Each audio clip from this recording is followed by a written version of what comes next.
지금 정부와 여당이 오세훈 서울시장이 추진하는 사업들 관련해가지고 굉장히 지적을 많이 하고 있는데 일단 종묘 앞에 굉장히 큰 건물을 세우겠다라는 것과 한강버스 그다음에 가장 최근에는 광화문에 지금 조성 중인 감사의 정원 이걸 놓고 비판이 많이 나오고 있는데 일단 감사의 정원 얘기부터 해볼게요.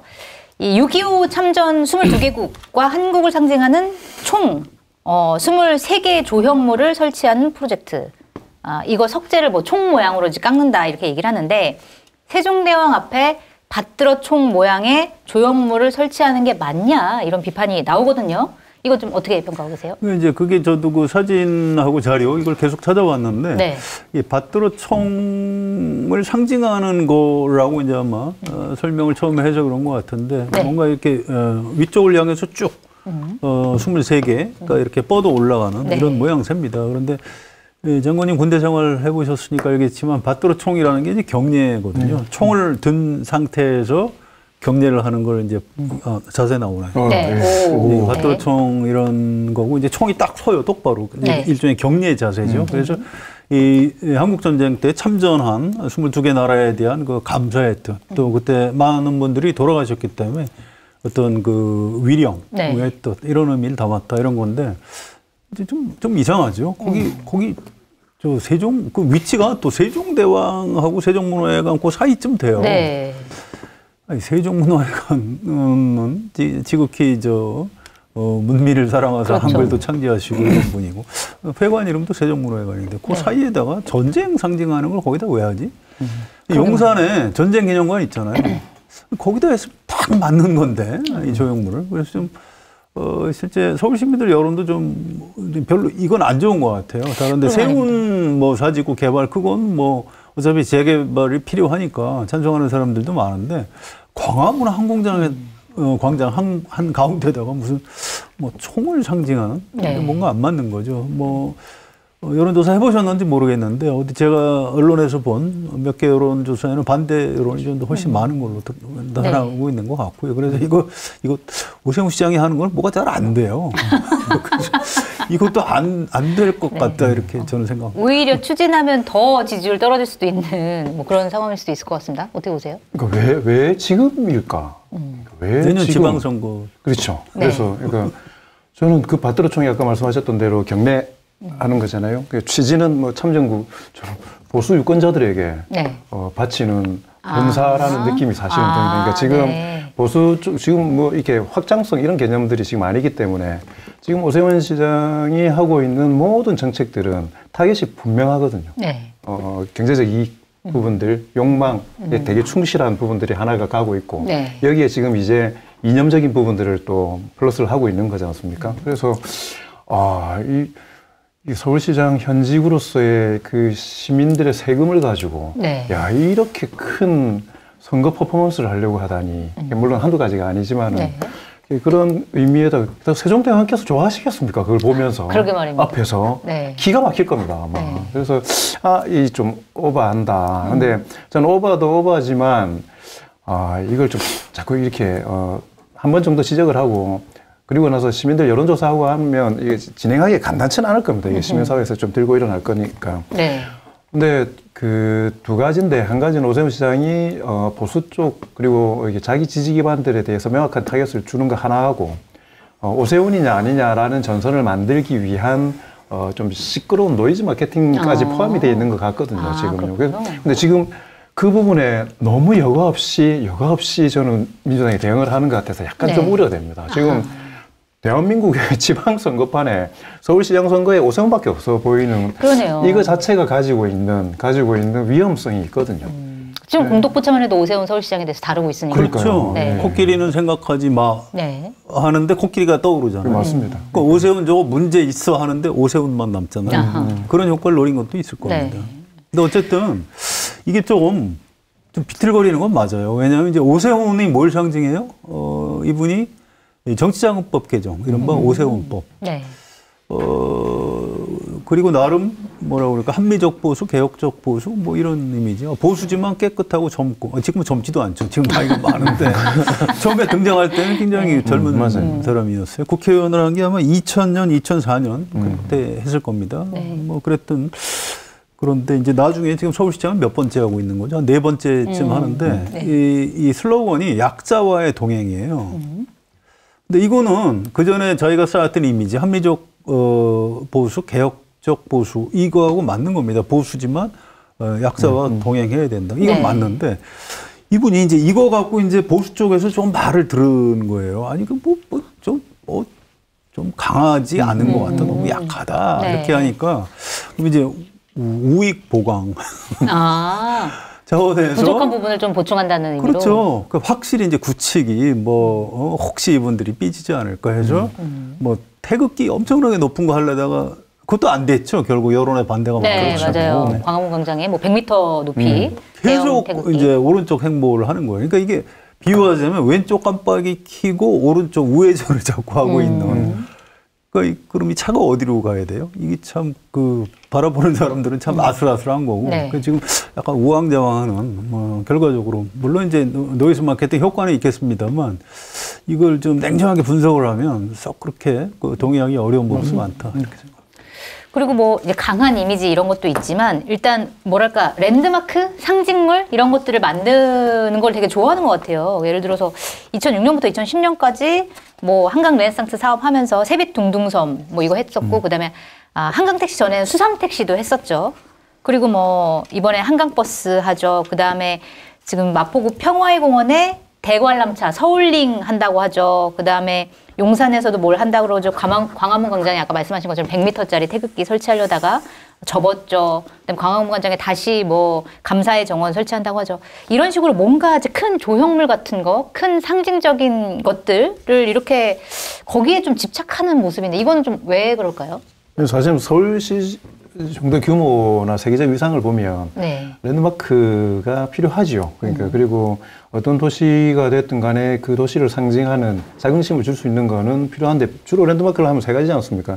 역사적으로 되게 의미 있는 걸 형상화하거나 현재 우리가 아주 잘하고 있는 것, 기념할 만한 것들을 형상화하거나 아니면 미래에 우리가 어디로 가겠다라는 걸 형상화하거나 뭐 이런 건데 거의 뭐 이런 부분들하고는 별로 상관없이 그냥 아이템 중심으로만 가는 문제들이 좀 있기도 하고.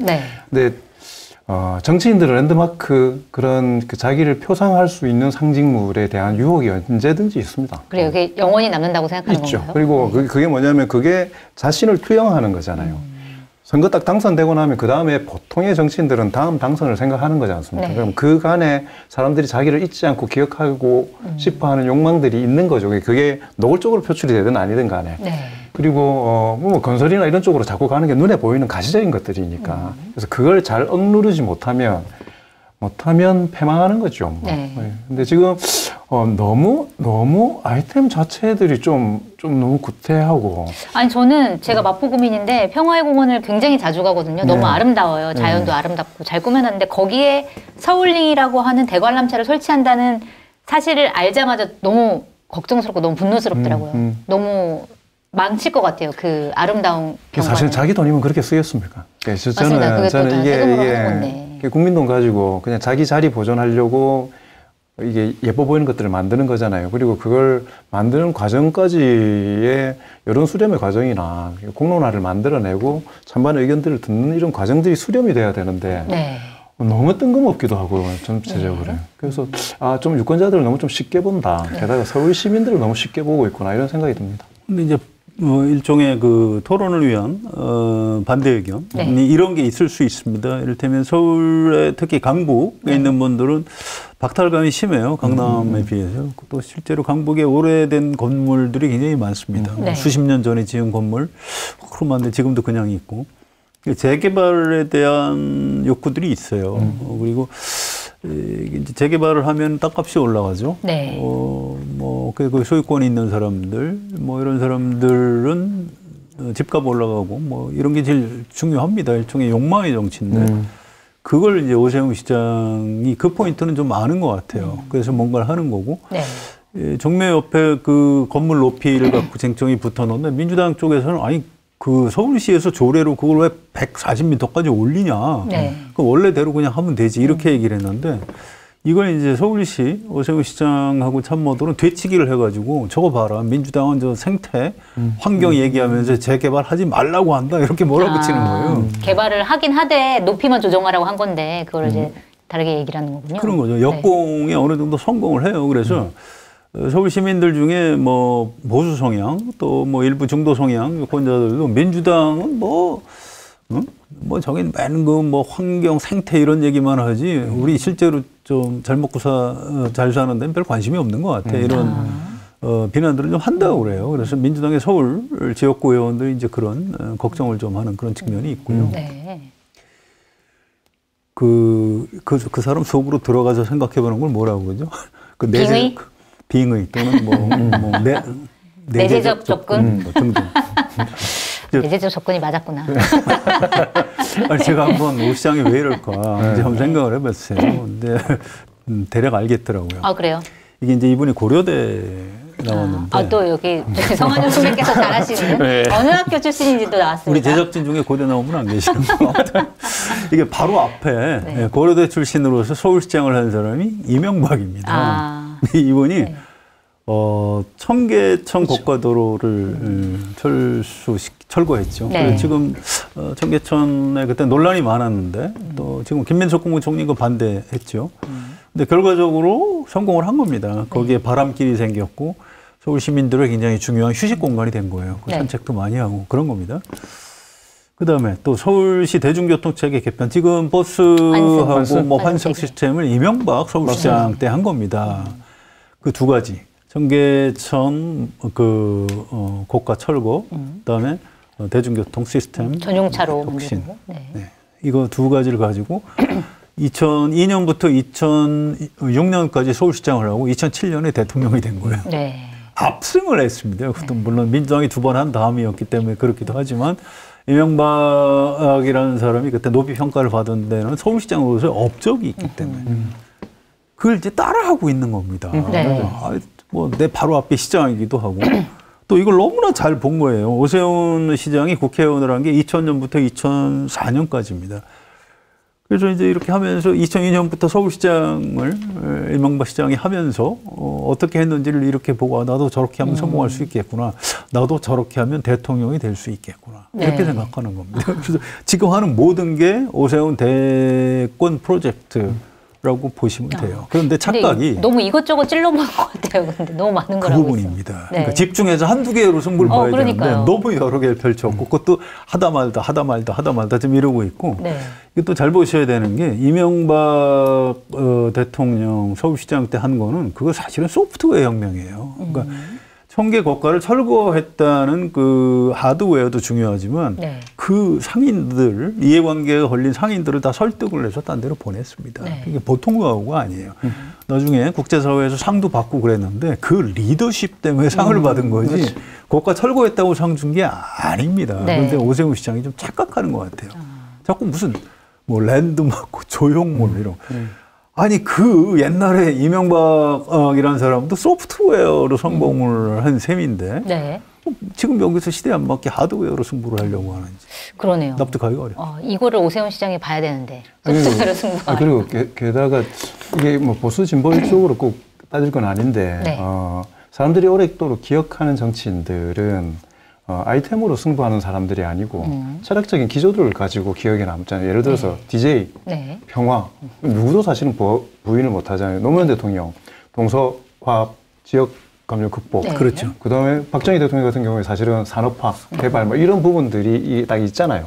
그러네요. 근데 이명박 대통령은 사실 아까 말씀하셨던 청계천이 가지고 있는 여러 가지 추진력이나 이런 의미도 있지만 저는 여기서부터 사실은 아이템이 이 정치인을 규정하는 걸로 저는 갔었다라고 생각해요. 그러니까 정치의 질을 되게 좀 이 차원을 낮춰버리는데 기여를 했다라고 저는 생각합니다. 지금 예를 들어서 이재명 대통령 사람들이 기억하면은 복지, 예를 들어서 기본소득이나 이런 부분들은 아이템에 관련된 부분들이 아니고 행정을 할 때 기본적인 철학과 관련된 내용들이지 않습니까? 시대를 좀 반영하는 부분들이 있거든요.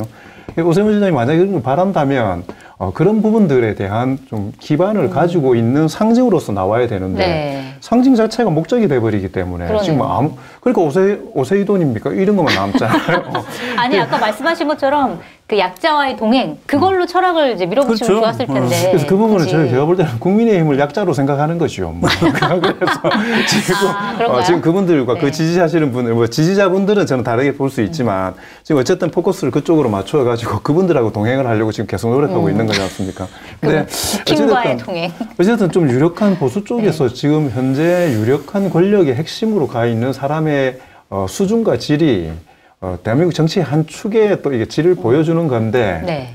아주 유치하다. 좀 이게 좀 그런 것 같습니다. 그리고 저도 이제 좀 지금 계속 비판적으로 말씀을 드리긴 했는데 그래도 우리나라 보수 세력 국민의힘 안에서 그래도 대선 후보가 됐으면 좋겠다라고 생각을 해요. 이런 사람이. 왜냐하면 약자와의 동행은 이분의 철학입니다. 네. 그래서 그 목표 설정을 잘못해서 그렇지 이분이 가지고 있는 철학, 그 배경이 되는 합리적 보수, 개혁적 보수에 대해서는 전 전적으로 공감을 합니다. 그래서 이거를 이렇게 뭐 이런 눈에 보이는 하드웨어를 갖고 선불려 하려고 하지 마시고 그냥 약자와의 동행, 이 철학 갖고 정면 승부를 해서 안에 보수도 좀 혁신을 하고 이렇게 해서 대선 후보가 되면 뭐 멋진 승부를 할 수 있지 않을까 이런 아쉬움이 있습니다. 그러게 말입니다.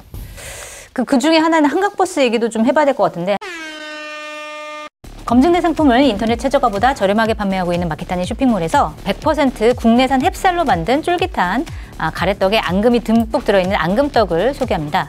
설탕이 없는 무당 앙금과 저염 앙금을 사용해 건강에도 좋고 개별 포장이라 냉동 보관하면서 하나씩 꺼내 먹기도 편리합니다. 다양한 옵션이 준비되어 있으니까요. 마케타니에서 확인하시면 됩니다. 국내산 해산물을 당일 채취해 살아있는 상태 그대로 보내드리는 통영 해물탕도 준비되어 있습니다. 생물 활 전복과 소라, 가리비, 새우, 백합 등이 기본 구성으로 들어가 있어서 탕이 아니라 찜으로 드셔도 충분한 양입니다. 놀라운 가격 23,900원에 모시도록 하겠습니다. 주문 방법은 유튜브 화면 좌측 하단을 클릭하시거나 포털에서 마케타니를 검색하셔서 주문하시면 됩니다. 한강버스가 운행이 멈췄습니다. 또 이게 바닥에 닿았다, 뭐 이물질에 닿았다 이런 보고가 한 15차례나 있었다고 하는데 어쨌든 오세훈 시장이 이제 승객 여러분께 불안과 불편을 끼쳐드려서 송구합니다. 이렇게 사과를 했는데 한편으로는 또 안전 문제를 정치 공세의 도구로 삼는 행태는 바람직하지 않다. 이렇게 또 뭔가 얘기를 하기도 했어요. 근데 이거는 좀 어떻게 봐야 되나요? 저는 한강버스도 사실 마포 그 망원에 한강버스 정류장이 있는데 그게 만약에 사고가 난다고 생각하면 너무 끔찍하잖아요. 이거를 이렇게까지 서둘러 추진하는 것도 좀 이해가 안 되고 그다음에 이거에 대해서 안전성 문제를 지적하는 거에 대해서 이거 정치적으로 너무 정치화시키는 거 아니냐라고 하는 것도 사실 맞는 얘기인가 이런 생각이 들거든요. 어떻게 보세요? 예를 들어서 올해 서울시장이 돼가지고 이 사업을 했으면 제가 봤을 때는 중단했습니다.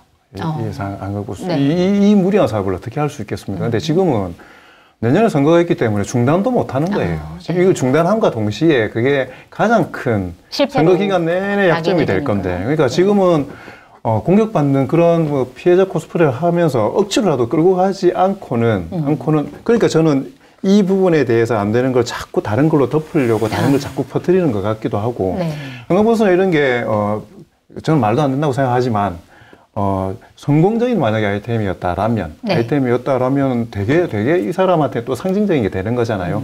그리고 다른 조형물 만드는 것보다는 오히려 실효성을 가지는 거라면 좀 다른 종류의 저는 정책 개발이었다라고 생각하는데 근본적으로 그거 자체가 문제가 있는 거기 때문에 저는 오세훈 시장이 아까 이야기하셨던 약자와의 동행 이런 부분도 있지만 행정적 실수에 대해서 과감하게 인정하는 리더십을 보여주는 것도 좋은 포인트가 오히려 될 수 있다라고 생각을 합니다. 뭐 멈춰야지 이걸 어떻게 해요? 그러면 이 문제가 생겨서 멈췄는데 그거를 비판을 안 하는 게 맞아요? 그러니까요. 무슨 소리를 하는지 전 도저히 이해 못하겠고 이걸 정쟁의 도구로 삼지 마라. 아니 정쟁의 도구로 삼는 게 맞는 거죠. 뭐가 문제가 있으면 이재명 대통령이 뭐 잘못하면 공격하는 게 맞잖아요. 아파트값 막 올라가니까 국민의힘이 막 공격하잖아요. 맞는 거죠. 원래 그렇게 하는 거지. 근데 이거를 정쟁의 소재로 삼지 말라? 무슨 지금 이 앞뒤가 전혀 안 맞는 얘기를 하는 거기 때문에 아무 의미가 없고 어쨌든 이게 그 절속 추진하다가 문제가 생긴 거 아니에요. 사과하고 그다음에 뭐 누가 공격하면 뭐 미안합니다. 좀 잘할게요. 뭐 이렇게 하고 제가 서울 시민의 안전을 최우선에 두고 다시 한번 잘 검토해 보겠습니다. 이렇게 깔끔하게 접는 게 맞는 거 아닌가요? 네. 지금 이걸 가지고 비난하는 사람을 다시 역공을 취하는 건 전혀 맞지 않는 것 같습니다. 정치인답지 않은 거예요. 네.